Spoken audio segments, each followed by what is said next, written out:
Amém. Abre comigo então em Lucas. No capítulo 9, a gente vai terminar a série hoje. Lucas, no capítulo 9. E eu quero lembrar a você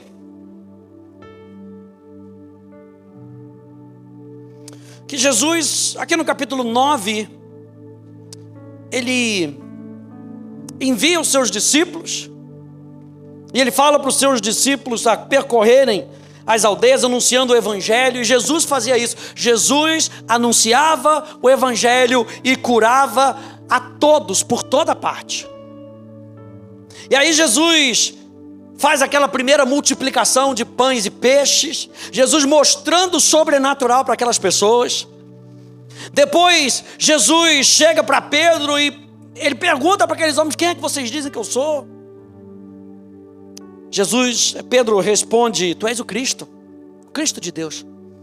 Pedro tem uma revelação de que Jesus Cristo é o Senhor. Nós começamos a série falando sobre isso, falando sobre o milagre que Deus estabelece. Antes dele pedir qualquer coisa, ele vai mostrar para mim e para você o sobrenatural, daquilo que pode se abrir diante de mim e de você. E Pedro tem algo no coração, ele fala: tu és o Cristo de Deus, tu és o Senhor da minha vida. Então ele começa a falar no verso 23, Jesus dizia a todos: se alguém quiser acompanhar-me, pausa, se alguém quiser me acompanhar nisso que eu estou fazendo, o que Jesus estava fazendo? Pregando o evangelho e curando. Se alguém quiser me acompanhar para ver mais milagres, quem quer ver mais milagre aí? Você precisa de mais milagre na sua vida? Jesus está falando: então vem e me segue.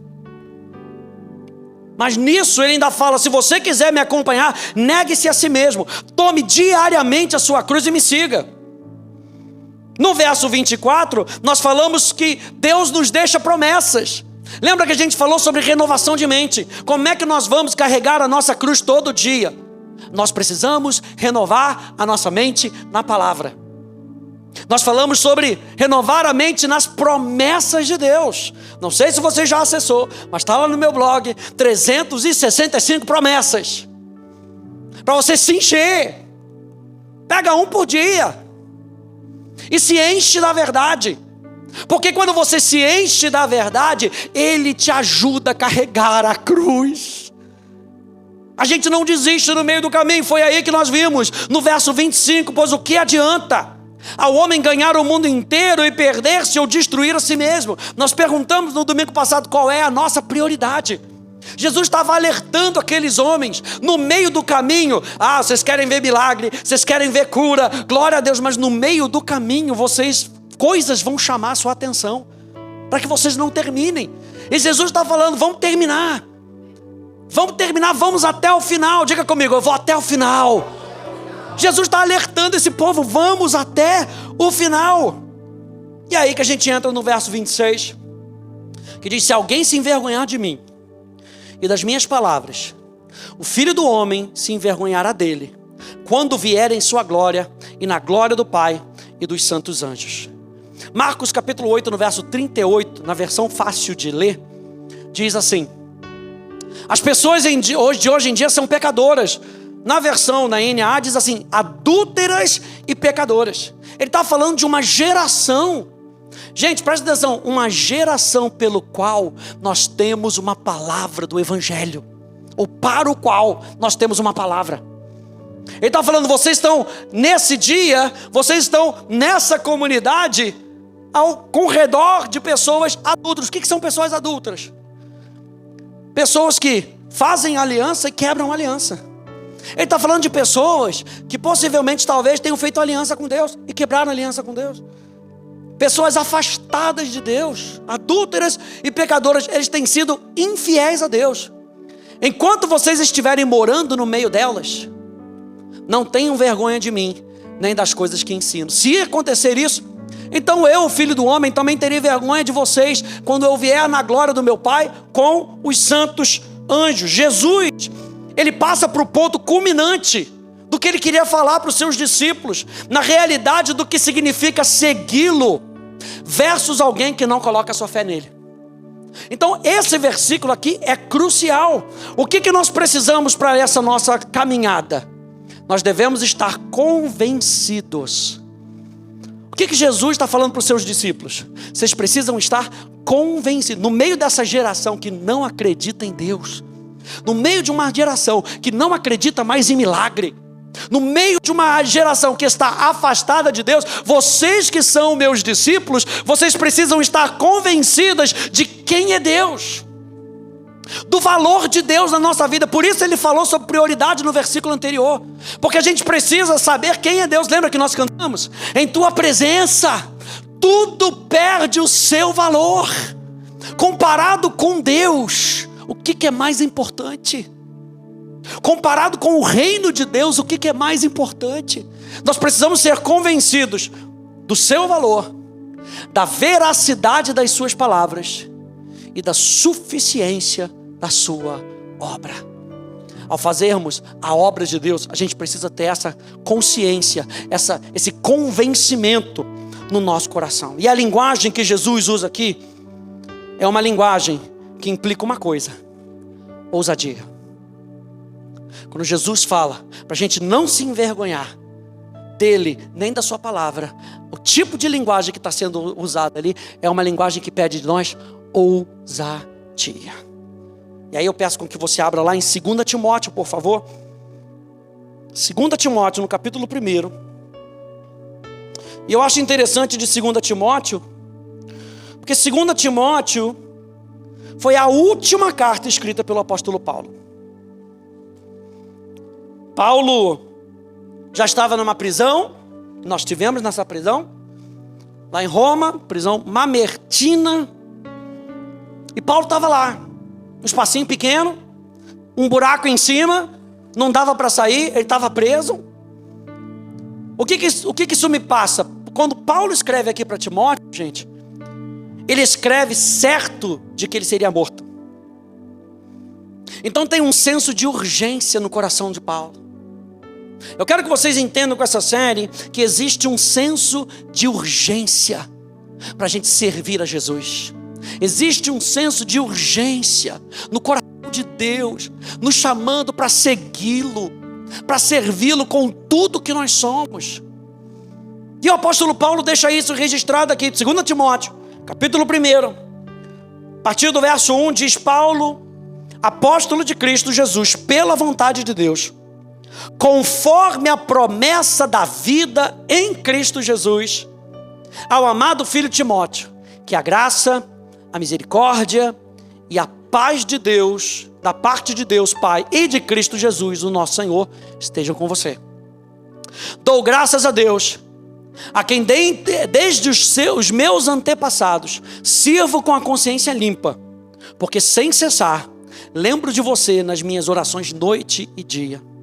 Lembro das suas lágrimas e estou ansioso por ver você, para que eu transborde de alegria. Lembro da sua fé sem fingimento, a mesma que primariamente habitou em sua avó Lóide e em sua mãe Eunice, e estou certo de que habita também em você. Ou seja, o apóstolo Paulo está falando de um menino, de um jovem que tinha fé. Tinha fé, ele praticava a fé. O que Paulo faz a partir daqui é dar conselhos a Timóteo, que provavelmente estava um pouco tímido na sua abordagem com as pessoas, nas suas pregações. Timóteo, ao invés de falar o que precisava ser falado, estava com medo, estava se segurando. E lembra que nós estamos falando sobre ousadia. O que Paulo está falando aqui com Timóteo é para Timóteo ser mais ousado. Olha só o que ele diz. Deixa eu ver. Em 1 e 2 Timóteo, há nada menos que 25 lugares diferentes onde Paulo encorajou Timóteo a ser ousado, a não fugir do confronto, a se levantar onde ele precisa se levantar e ser forte. Porque a gente vai precisar de um espírito de ousadia para poder pregar o evangelho nesse mundo que não acredita mais em Deus. A gente vai precisar ser forte para continuar crendo no seu valor, na veracidade da sua palavra, na obra consumada da cruz do Calvário. A gente precisa confiar em Deus até o final. E Paulo está chamando a Timóteo, vamos ser ousado, que o Espírito Santo te dê ousadia, para que você vá até o fim, fazendo aquilo que Ele pede para você fazer.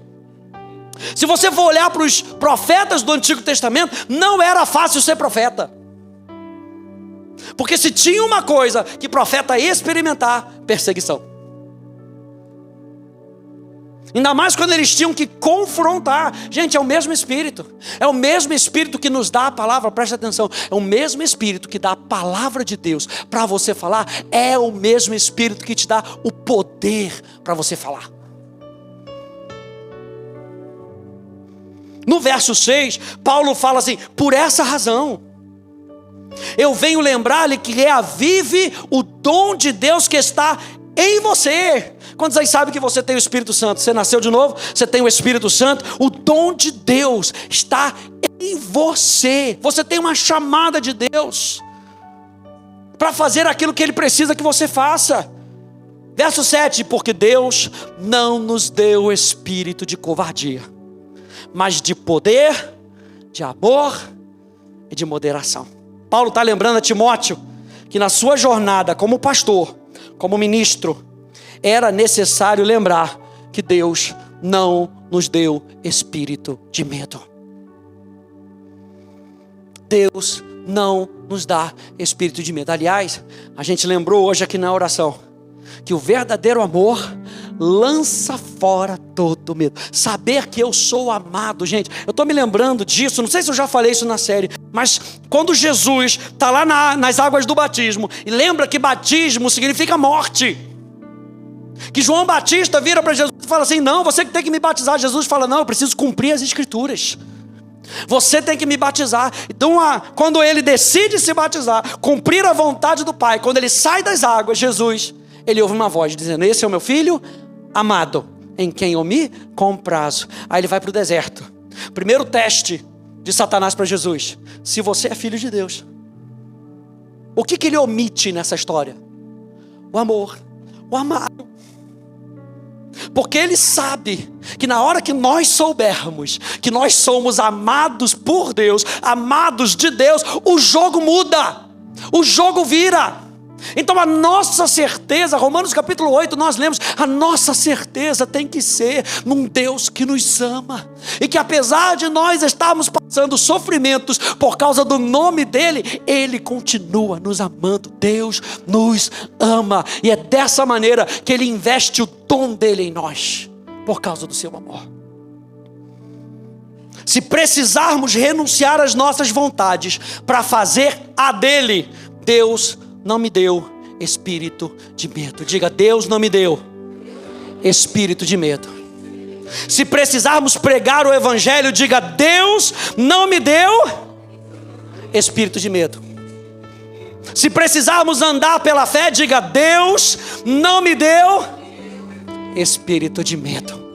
A gente precisa lembrar, porque as situações vêm na nossa cara para dizer: você não consegue, você não tem valor. Quem é você? Que estudo que você teve? Deus não nos deu espírito de medo. Jesus estava lembrando aos apóstolos: Deus não nos deu espírito de medo. Então Ele nos capacita, gente, com 3 elementos importantíssimos para continuarmos seguindo a Jesus. Número 1, Ele nos capacita com poder. Quando fazemos a sua obra, proclamamos a sua palavra, representamos o seu reino, temos todo o seu poder, presta atenção, gente, aleluia. Quando a gente faz o que Deus pede, a gente tem o poder do reino por detrás. Então não é no nosso poder. Você sabe que essa palavra poder, no grego, é a palavra dunamis. E dunamis é da onde a gente tira a palavra dinamite. Olha só o que Deus colocou em você, que vai seguir a Jesus. Ele fala: você não vai de mão vazia, não. Você não vai de mão abanando. Eu vou dar para você poder explosivo para explodir a cabeça do inferno. Eu estou com você. Então, gente, nesse poder, nós estamos... não entrou aqui. Nós estamos seguros em suas mãos para enfrentar as forças do mal. Vou falar de novo. Nesse poder, nós estamos seguros em suas mãos para enfrentar as forças do mal. Número 2, Ele nos deu do seu amor. Do que adianta poder sem amor? Mais uma vez, carregamos a nossa cruz e servimos outras pessoas. Ou seja, nesse amor, eu morro para que outras pessoas vivam. Quando o pastor Hélio diz, o outro primeiro, é isso que ele está querendo dizer. E muitas vezes nós morremos para a nossa própria vontade, para que o outro possa ser servido. Então Jesus não nos deu o espírito de medo, Ele nos deu poder para detonar o inferno. Ele nos deu e nos encheu de amor. Mais uma vez eu repito, nós o amamos porque Ele nos amou primeiro. A Bíblia diz que o amor de Deus é derramado no nosso coração pelo Espírito Santo. Nós estamos falando de ir e seguir Jesus. Se nós vamos fazer o evangelismo é porque nós amamos a pessoa. Não é para cobrir uma tabela, não é para encher a igreja. É porque nós precisamos amar essas pessoas como Cristo amou a igreja, como Cristo amou esse mundo. Então nós vamos e evangelizamos. Lembra que Jesus evangelizava e curava? Porque Jesus amava essas pessoas. Jesus ia até eles. Lu pregou aqui uma mensagem sobre criar pontes, sobre ir. E criar ponte não é fácil. Tem que construir a ponte, tem que ir. E às vezes com o nosso próprio recurso, a gente vai lá, investe tempo, louva a Deus, enche aquela praça, quem está comigo, para que a gente possa evangelizar outras pessoas. Ele nos deu o espírito de amor. E número 3, Ele nos deu moderação. E a palavra moderação é mente equilibrada. E essa mente equilibrada traz a ideia de uma mente calma e autocontrolada, em contraste com o pânico e a confusão que surgem numa situação de medo. Você está entendendo que quando Jesus está falando para a gente ir e evangelizar, eu quero que você entenda isso, a gente está indo no terreno do inimigo. E Jesus está falando assim, eu te dei poder, te dei a fonte do porquê você deve ir, mas eu também organizo as coisas dentro de você, para que você perceba o que está acontecendo. Você não precisa ficar com medo. Você não precisa aderir à confusão desse mundo. Eu coloco paz no coração de vocês. Na realidade, vocês são instrumentos de paz. A Bíblia fala que nós somos embaixadores do reino, como se Deus estivesse reconciliando o mundo consigo mesmo, através de mim e de você. É por isso que ele está falando para Timóteo, Paulo falando para Timóteo, Jesus falando para os seus discípulos, não se envergonhem, porque eu não dei espírito de medo para vocês, eu dei espírito de poder, eu dei amor para vocês, enchi vocês de amor, para que vocês possam dispensar esse amor para as outras pessoas. Paulo escreveu isso a Timóteo, porque a ousadia é importante, gente. Sem ela, não poderemos cumprir o propósito de Deus para as nossas vidas. Deus tem algum problema em alguém ganhar dinheiro? Diga não, por favor. Só se seu irmão for maluco, do seu lado. Deus tem algum problema em a gente viajar, em viver de maneira confortável? E aliás, viajamos agora, foi maravilhoso. Sabe, aquele tempo de descanso, dezembro está vindo aí, né? Sua família vai vir, vai viajar, vai vir para cá, você vai comer aquela rabanada maravilhosa, glória a Deus. A Natal, gente, época de rabanada, aleluia. Acho que é a única temporada na minha casa que minha esposa faz fritura. Porque essa eu peço, por favor, é a única coisa que eu te peço, faça uma rabanadinha. Aliás, ela descobriu, depois você pega com ela a receita de uma rabanada, gente, que não vai na fritura, maravilhosa. Glória a Deus. Deus não tem problema com nada disso. Mas o propósito de Deus vai além disso. O que Jesus está lembrando aos seus discípulos? O propósito de Deus vai além das coisas naturais. Aliás, eu quero indicar para você um livro chamado Movido pela Eternidade, John Bevere. Aliás, você pode procurar na internet. tem ele ensinando esse livro em português, né, com dublagem. Também muito bom, acho que são 12 sessões de 30 minutos cada uma delas. Gente, vai fazer sua corridinha, vai fazer, né, vai lavar uma louça, bota lá 30 minutinhos, ouve lá, Movidos pela Eternidade, John Bevere, livraço, porque ali ele está mostrando para a gente como nós somos enganados muitas vezes de ficar só nesse mundinho que nós temos aqui. Tem algo mais, quem crê nisso aí? Tem algo mais. E Jesus está querendo mostrar aos seus discípulos: não se envergonhem de mim nem das minhas palavras, porque tem algo mais para mim e para você. Paulo está lembrando a Timóteo isso. Gente, essa série precisa abalar alguns alicerces da nossa estrutura religiosa e nos levar a pensar e nos movimentar no que realmente importa: resgatar vidas do inferno, apresentar para elas uma nova realidade, uma nova família. E a gente não consegue fazer isso com o espírito de medo. Eu estava ouvindo um pastor, ele estava falando sobre isso. Ele estava falando que no primeiro século, o cristão, ele tinha que saber o que ele queria, porque cristianismo era sinônimo de sofrimento, de perseguição. Aí ele falou que ele estava pregando essa série, ele falou assim: eu não sei se eu sou bobo ou se eu sou bravo de pregar uma série sobre essa. Eu falei: Jesus, aleluia. Porque a gente não tem certas perseguições aqui, tem ou não tem? Você fala que você ama Jesus, ninguém te persegue. Mas eu quero dizer uma coisa para você: está chegando. Ô pastor, aleluia, estava tão bom.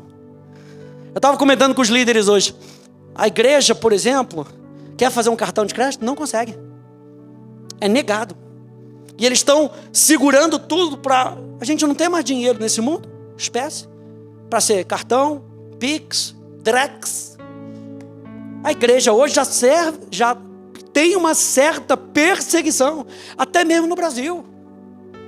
Então eu e você precisamos dessa consciência de que nós vamos permanecer até o final. Quem está comigo? Quem diz amém? É isso aí. Até o final.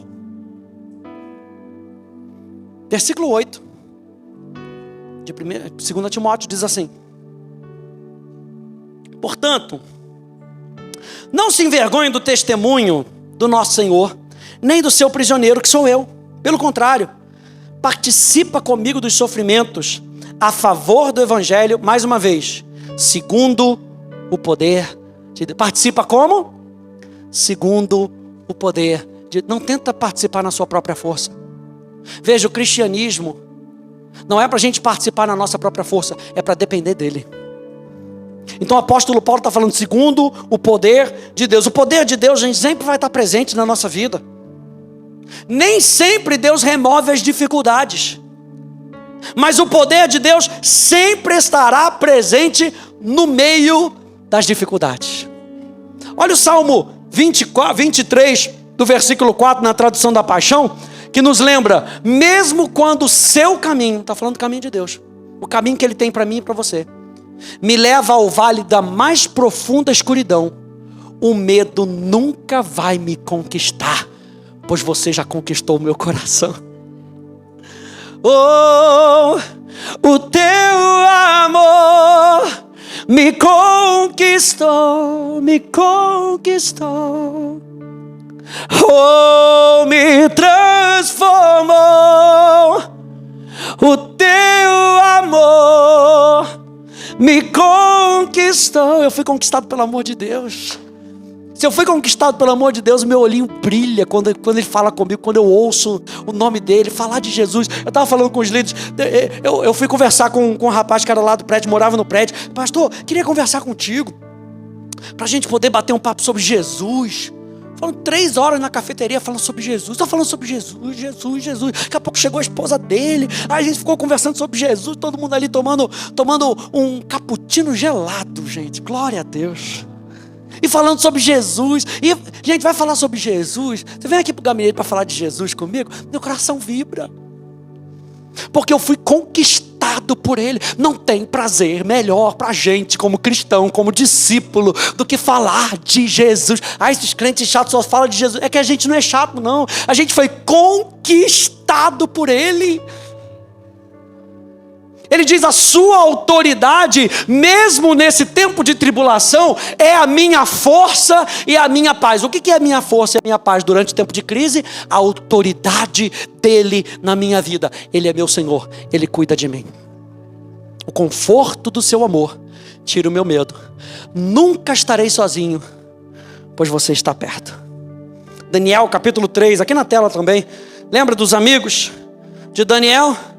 Sadraque, Mesaque e Abednego responderam ao rei: ó Nabucodonosor, quanto a isso não precisamos nem responder. E aí, vocês vão se dobrar ou não vão se dobrar? Está todo mundo se dobrando. A história sempre fala, né? Mas é só uma baixadinha. Ninguém vai ver, sabe? Aquela rapidinho, ninguém viu, depois você volta. Aqui nos mostra um posicionamento de 3 jovens que disseram: se o nosso Deus, a quem servimos, quiser livrar-nos, Ele nos livrará da fornalha de fogo ardente das suas mãos, ó rei. E mesmo que Ele não nos livre, fique sabendo, ó rei, que não prestaremos culto aos seus deuses, nem adoraremos a imagem de ouro que o Senhor levantou. Mais para frente, verso 23, e os 3 homens, Sadraque, Mesaque e Abednego, caíram amarrados dentro da fornalha de fogo ardente. Em seguida, o rei Nabucodonosor, muito espantado, se levantou depressa e perguntou aos seus conselheiros: não eram 3 homens que amarramos e jogamos no fogo? Eles responderam: é verdade, rei. Mas o rei disse: eu, porém, estou vendo 4 homens soltos. 4 homens soltos, andando no meio do fogo, não sofreram nenhum dano, e o aspecto do quarto é semelhante a um filho dos deuses. Ele garante: eu estou presente com você. Por mais que seja difícil, que você tenha que negar a si mesmo, que você tenha que carregar a sua cruz, não se envergonhem de mim, nem do meu evangelho, porque eu estarei com vocês. Romanos, eu acabei não lendo ali, Romanos no capítulo 1, no verso 16 e 17, Paulo diz: não me envergonho do evangelho, porque é o poder de Deus para a salvação de todo aquele que crê. Primeiro do judeu e depois do grego, porque a justiça de Deus se revela onde? No evangelho, de fé em fé, como está escrito: o justo viverá por fé. Então, nessa jornada, o que Jesus está falando? Para não se envergonhar de mim, você precisa viver pela fé.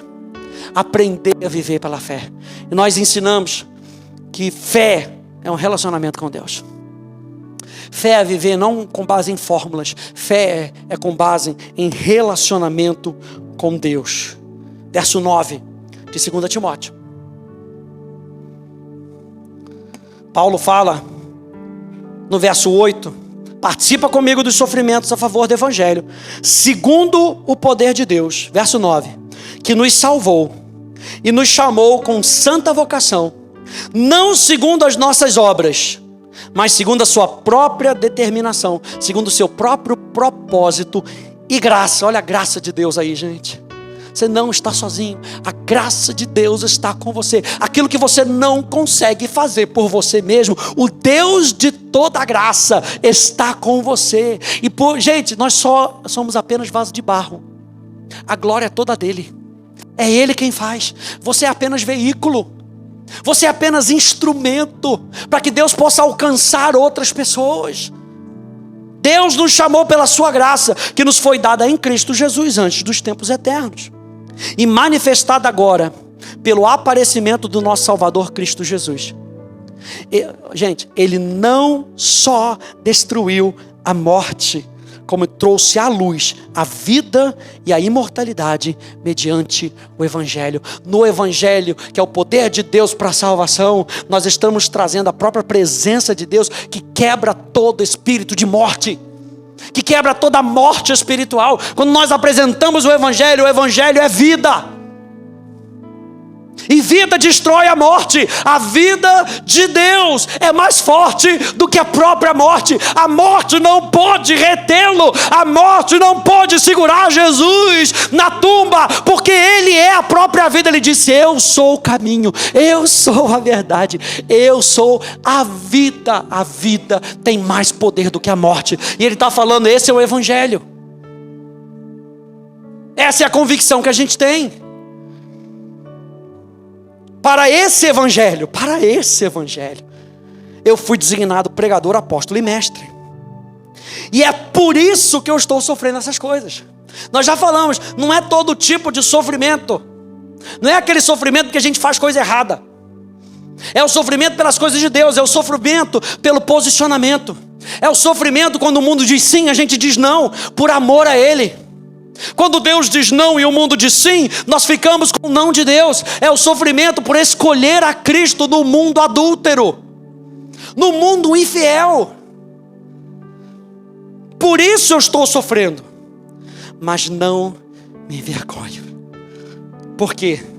Porque eu sei em quem eu tenho crido, e estou certo, meu Deus, eu estou certo que Ele é poderoso para guardar aquilo que me foi confiado até aquele dia. A gente precisa saber no que a gente acredita, gente. Mas é ainda mais importante saber em quem nós acreditamos. A Bíblia fala que Abraão creu naquele que fez a promessa. Ele não só creu na promessa, ele creu naquele que fez a promessa. Porque aquele que faz a promessa é fiel. Veja, gente, quando nós sabemos o quão grande Deus é, quando Deus e a sua glória se tornam a grande realidade das nossas vidas, então nós temos verdadeira ousadia. Sabe o que é ousadia nisso aqui? É eu saber que o meu Deus é maior do que qualquer coisa. É eu saber que diante de uma enfermidade, o meu Deus é maior. Por isso, eu posso impor as mãos, como ele disse lá em Marcos. Imponham as mãos e os enfermos serão curados. Ousadia. Pegarão em serpentes e elas não lhes farão mal. Se beberem algo mortífero, não lhes causará dano. Ainda que eu ande pelo vale da sombra da morte, tu estás comigo, tua vara e o teu cajado me consolam, porque você se apegou a mim com amor. Eu te livrarei, Salmo 91, eu te guardarei. É a convicção de quem é o nosso Deus. Quando Deus, a visão de Deus, o conhecimento de Deus for maior do que a visão do problema, a gente age com ousadia. É aí que Davi enfrenta Golias. Davi enfrenta Golias não na sua própria força. Davi enfrenta Golias na convicção do seu coração. Ele diz: você vem contra mim com lanças e espadas, mas eu vou contra ti no nome do Senhor dos Exércitos. A expressão o Senhor dos Exércitos quer dizer não só que Deus está dentro da nossa luta, Ele está à frente na nossa luta. Um Deus que luta as nossas guerras. Gente, tudo isso está nesse versículo. Eu não me envergonho. Eu não me envergonho. A Bíblia amplificada, esse verso 12, diz assim: e é por isso que eu estou sofrendo tanto. Por quê? Por causa do Evangelho. Porque o Evangelho é contra a cultura. Quem está comigo? O Evangelho é contra a cultura. Ainda assim, eu não me envergonho, pois eu conheço, eu percebo, eu tenho conhecimento e estou familiarizado com aquele em quem acreditei, aquele em quem eu me apeguei, aquele em quem eu confiei, e estou positivamente persuadido. Nós já vimos na nossa série de fé que crer é ser persuadido, convencido de que Ele é capaz de guardar o que me foi confiado e o que confiei a Ele até aquele dia. O que foi confiado a Paulo, gente? O que foi confiado a Paulo é o mesmo que Deus nos confia quando nós o seguimos: a mensagem do Evangelho. O que foi confiado a Paulo é a mesma coisa que é confiado em quem crê: a mensagem do Evangelho. Que mensagem é essa? Que Cristo nos salva dos nossos pecados, da nossa vida para nós mesmos, e nos chama para uma vida com Ele. A mensagem do Evangelho.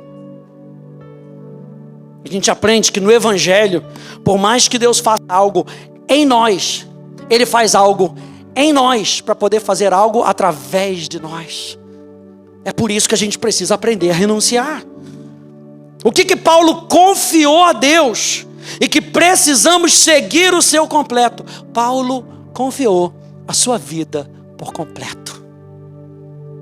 Paulo não setorizou a sua vida e disse para ele: essa parte você pode, essa parte ainda é minha. Paulo confiou tudo. Paulo confiou tudo. E aí, por fim, Paulo chama Timóteo a andar nessa fidelidade. Verso 13. 2 Timóteo 1,13. Olha só como é que Paulo fala para Timóteo: mantenha o padrão. Já que eu não me envergonho, eu estou sofrendo por isso, e eu estou falando para você, Timóteo, vem sofrer comigo. Eu vou te ensinar como sofrer. Mantenha o padrão. Mantenha o padrão das sãs palavras que de mim você ouviu com fé e com o amor que há em Cristo Jesus. E a chave para andar nesse tipo de vida está no poder do Espírito, na vida no Espírito, cheios do Espírito. No poder do Espírito, na vida que vem do Espírito, cheios do Espírito. Ou seja, presta atenção, quanto mais cheio do Espírito eu estiver, menos cheio de mim eu vou estar. Então, a mensagem de Paulo é: enchei-vos do Espírito. E jamais, diz o apóstolo Paulo, jamais vocês vão satisfazer aos desejos da sua carne, aos desejos enganosos. Então, como é que a gente faz para manter o padrão? Com fé e o amor que há em Cristo Jesus, eu preciso depender do poder do Espírito Santo, porque no meu poder não dá. Eu preciso ter uma vida no Espírito. E o apóstolo Paulo fala em Gálatas: se vivemos no Espírito, andemos no Espírito. E eu preciso continuamente ser cheio do Espírito. Mais dele, menos de nós. Quem está comigo? Mais dele, menos de nós. Uma vida de renúncia, gente. O Ministério de Música pode subir. Uma vida de renúncia não é uma vida fácil. Jesus nunca prometeu uma vida fácil. Mas é uma vida no poder do Espírito. Diga comigo: uma vida de renúncia não é uma vida fácil, mas é uma vida no poder do Espírito. E isso nos dá ousadia para viver. Vance Havner, ele diz: precisamos de homens da cruz, com a mensagem da cruz, com as marcas da cruz. A gente precisa mostrar para esse mundo no que nós acreditamos. Eu quero que você, para a gente terminar, abra comigo em Atos capítulo 4. E eu quero lembrar você que Atos capítulo 1, vai abrindo em Atos capítulo 4. Em Atos capítulo 1, Jesus deixa uma promessa. Qual era a promessa? Vocês fiquem em Jerusalém, porque do alto vocês serão revestidos de poder. Dunamis, poder explosivo. E ele complementa dizendo assim: e ser-me-eis minhas testemunhas. E a testemunha tem o quê? Tem uma mensagem. Mas o termo testemunha no grego não é aquele que tenha apenas uma mensagem. É aquele que carrega uma mensagem com a sua vida. O termo ali é mártir. Você sabe o que é um mártir? O mártir é aquele que está pronto para morrer por uma causa. Jesus fala: eu vou revestir. Ah, pastor, estava tão bom agora essa mensagem. Eu vou revestir vocês de poder. Vou dar a vocês uma mensagem. Vou transformar a vida de vocês, para que a vida de vocês não apenas tenha significado para vocês, mas para o mundo todo. Por isso vão e preguem. Ano que vem a gente vai falar sobre isso. Continuação da série.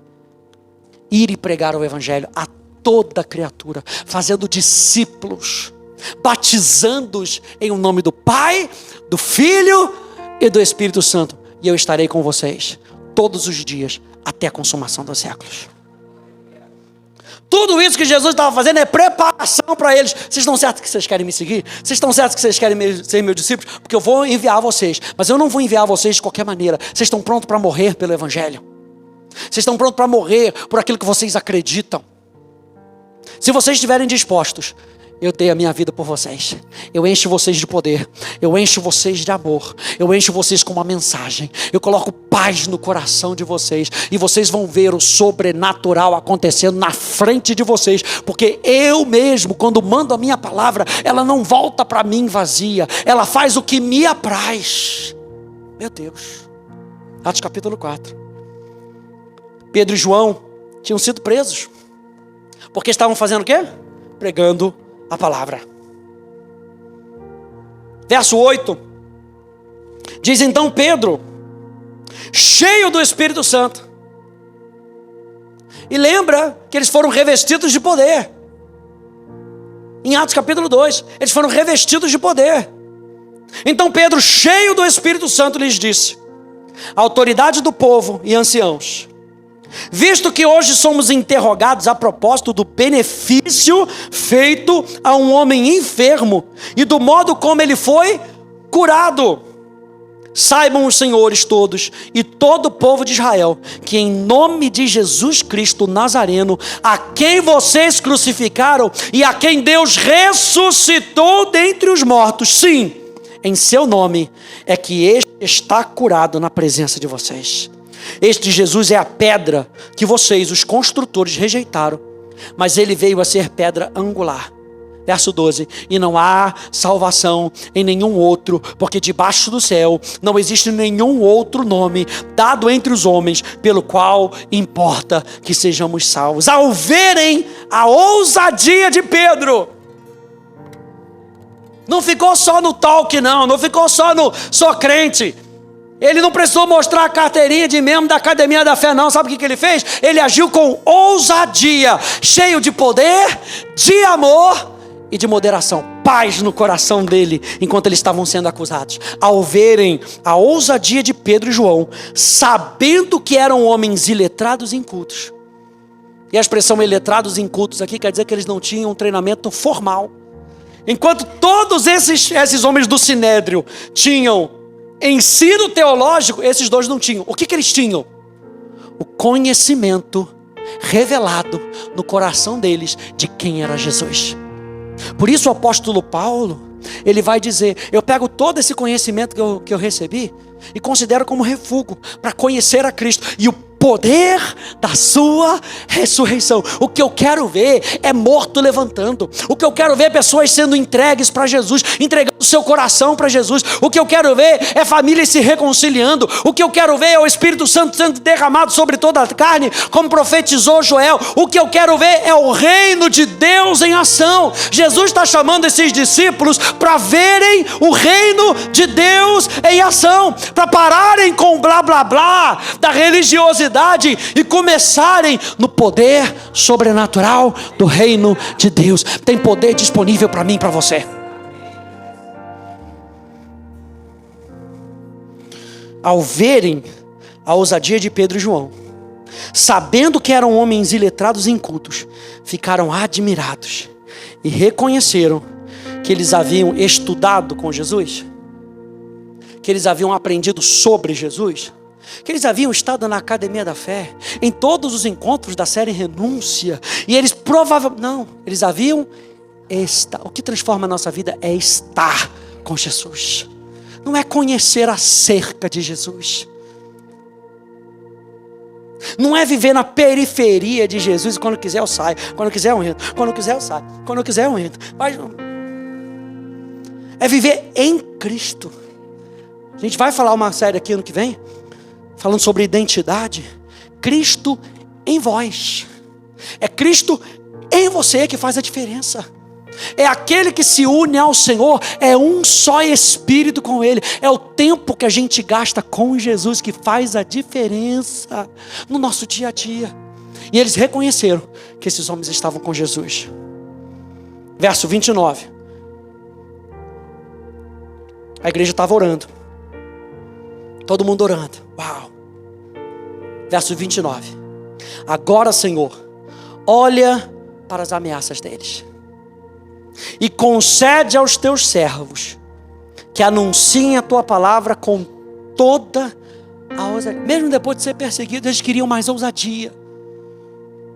Enquanto estendes a tua mão, quem é que faz? Deus para fazer curas, sinais e prodígios por meio do nome do teu santo servo Jesus. Tendo eles orado, tremeu o lugar onde estavam reunidos.